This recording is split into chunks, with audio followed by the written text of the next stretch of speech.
আমার ছদ্দিদি আর কৌশিকদার বিয়ের ফটোগুলো যখন ভিডিও করে আমি আপলোড করেছিলাম, তখন আমি বলেছিলাম আমার বড়দিদির বিয়ের ফটোগুলো ভিডিও করে তোমাদের সাথে শেয়ার করব। তো এতদিন পরে আজকে অ্যালবামটা হঠাৎ বের হলো, তাই ভাবলাম একটা ছোট্ট করে ভিডিও তোমাদের সাথে শেয়ার করাই যাক।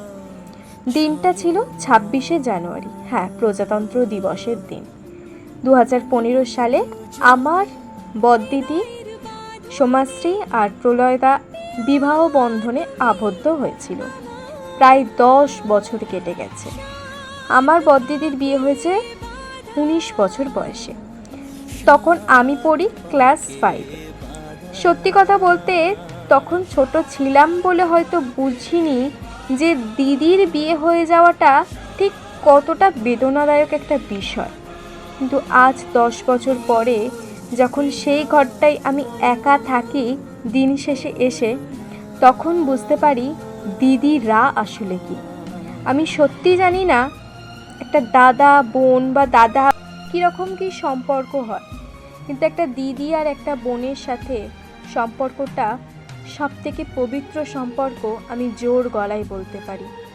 সত্যি আজ বড্ড একা লাগে যখন পিছন ফিরে দেখি আমার আর কোনো দিদিই নেই, মানে আছে আমার সাথে নেই। দিন শেষে এসে তাদের সাথে গল্প করা, একসাথে থাকা, ঝগড়া করা সত্যি বড্ড একা লাগে। আমার ছদ্দিদির বিয়ে যাওয়ার পরে আমাদেরই এক কাকিমা বলছে, তোদের ঘর থেকে আর দু বোনের ঝগড়া করার আওয়াজটা পাই না। সত্যি এই ভিডিওটা দিতে গিয়ে আমার চোখে জল এসে, আর তাহলে আমি একবার অনুভব করে দেখছি আমার বাবা মা বা যে কোনো মেয়ের বাবা মায়ের ঠিক কতটা কষ্ট হয় তাদেরকে জন্ম থেকে বড় করা পর্যন্ত আগলে রেখে একটা অন্য বাড়িতে যখন পাঠিয়ে দেওয়া হয়। সত্যি বাবা মা এই সমস্ত কিছু দু চোখ ভরে দেখে শুধু এইটার আশায় তাদের মেয়েটা ভালো থাকবে। প্রত্যেকটা বাবা মায়ের এই কঠিন পরিস্থিতি যেন তাদের মৃত্যু সমান অনুভূতি।